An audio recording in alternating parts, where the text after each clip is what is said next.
Bonjour, je voulais faire une petite vidéo pour vous dire quelle Bible choisir. Donc pour vous conseiller quelle Bible choisir. Ça fait un moment que je réfléchis à faire cette vidéo parce que des fois on me demande quelle Bible j'utilise ou des fois des gens demandent voilà, quelle est la meilleure Bible à utiliser. Et c'est très important en effet parce que la Bible que l'on utilise est celle sur laquelle on fonde notre foi, celle sur laquelle on fonde notre vie de chrétien. Donc c'est vraiment essentiel de savoir quelle Bible on utilise et d'utiliser une bonne version biblique. Donc je vous conseille deux Bibles.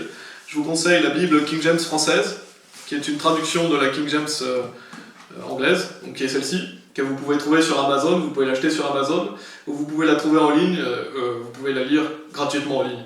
Donc voilà, je vous mettrai les liens dans la description, et c'est une bonne version, c'est une dame qui a traduit la King James anglaise en version française, donc je vous conseille cette Bible.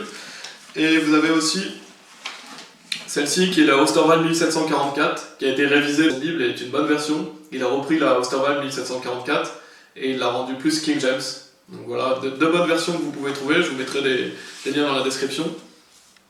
Et bien sûr, on n'a aucune bonne version parfaite en français.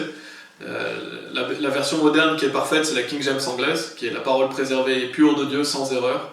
Donc celle-ci, bien sûr, si vous êtes anglophone ou si vous parlez anglais, je vous conseille de lire celle-ci. Mais en tant que français, c'est important qu'on ait une bonne version, et celles-là sont deux bonnes versions. Et je vous invite vraiment, justement, à utiliser une bonne version, parce qu'il y a beaucoup de versions corrompues en France, et extrêmement corrompues même pour certaines, donc c'est très important de le savoir. Et je vais prendre un exemple d'un verset pour vous montrer à quel point beaucoup de versions sont corrompues.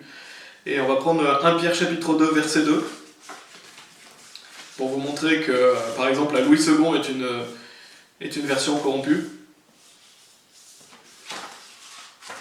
Donc 1 Pierre chapitre 2, verset 2, dans la King James française, il nous dit « Désirez comme des bébés nouveau-nés le lait pur de la parole, afin que par lui vous puissiez croître. » Donc qu'est-ce que dit la Bible ici? Que quand on est des bébés nouveau-nés, c'est-à-dire que quand on est sauvé, quand on est né de nouveau et qu'on est des enfants de Dieu, notre désir doit être le lait pur de la parole, c'est-à-dire de lire la Bible, c'est-à-dire d'écouter des enseignements sur la Bible, d'apprendre de la Bible. Pourquoi? Afin que par lui vous puissiez croître, que vous puissiez ainsi croître en tant que chrétien et grandir dans le Seigneur. Donc voilà, l'objectif de ce verset est de vous encourager, maintenant que vous êtes sauvés, à lire la Bible.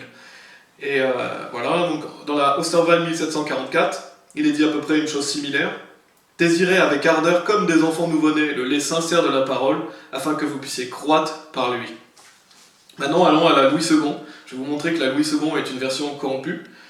La Louis II 1910, qu'est-ce qu'elle nous dit? « Désirez comme des enfants nouveau-nés le lait spirituel et pur, afin que par lui vous croissiez pour le salut. » Donc ici, ça laisse sous-entendre que l'on doit croître pour le salut, comme si le salut était une récompense qu'on devait obtenir par nos efforts. Donc là, ça sous-entend un salut par les œuvres, ce qui est très grave, parce que le salut n'est pas par les œuvres, mais par la grâce. Quiconque croit dans ses œuvres va être damné. Donc laisser sous-entendre dans un verset que le salut est par les œuvres, c'est extrêmement corrompu.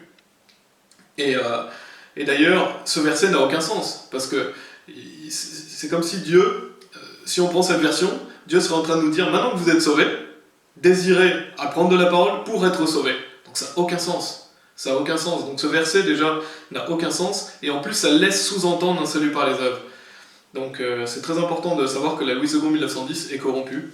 Et la Louis II 21, pareil, parce qu'en fin de verset, elle est même encore plus corrompue. Nous dit « Vous grandirez pour le salut ». Donc ça laisse toujours sous-entendre le fait que l'on doit essayer d'obtenir le salut par nos efforts et nos mérites. La parole de vie est une version encore pire. Elle nous dit « Comme des bébés qui viennent de naître, désirez le lait de la parole de Dieu. C'est un lait sans mélange, alors en le buvant, vous grandirez et vous serez sauvés. » Comme si on devait grandir pour et ensuite être sauvé. Donc c'est vraiment de très mauvaises versions. La Bible du Semeur, pareil, comme des enfants nouveau-nés, désirez ardemment le lait pur de la parole, afin qu'il vous fasse grandir en vue du salut. Donc ce qui est complètement perverti aussi. La Bible Darby est une Bible pervertie aussi, elle nous dit désirez ardemment comme des enfants nouveau-nés le pur lait intellectuel, afin que vous croissiez pour le salut. La Bible Tob aussi, une mauvaise version, grandissez pour le salut, à la fin elle nous dit. Et une Bible catholique encore pire, qui nous dit qui vous fera grandir pour arriver au salut. Comme si le salut était quelque chose qu'on devait obtenir par nos mérites, d'ailleurs c'est ce que l'Église catholique enseigne, donc c'est pas étonnant qu'ils pervertissent ce verset. Et voilà quelques exemples de versions. Vous pouvez voir que sur un simple verset, 1 Pierre chapitre 2, verset 2, on peut voir que la Bible Louis II est corrompue, la Bible Parole de vie, la Bible du Semeur, la Bible Darby, la Bible Tob, les Bibles catholiques aussi, et j'ai pris que quelques exemples. C'est pour vous montrer, il y a bien d'autres versets, mais c'est important que vous sachiez que des versions sont vraiment corrompues.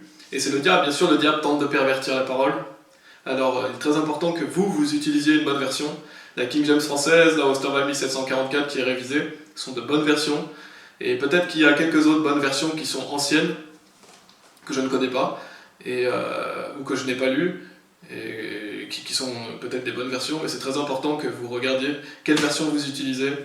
Et c'est là-dessus que vous fondez votre foi, c'est là-dessus que vous fondez votre vie chrétienne. Donc ne fondez pas votre foi et votre vie chrétienne sur des fausses doctrines. Voilà. Que Dieu vous bénisse. Amen.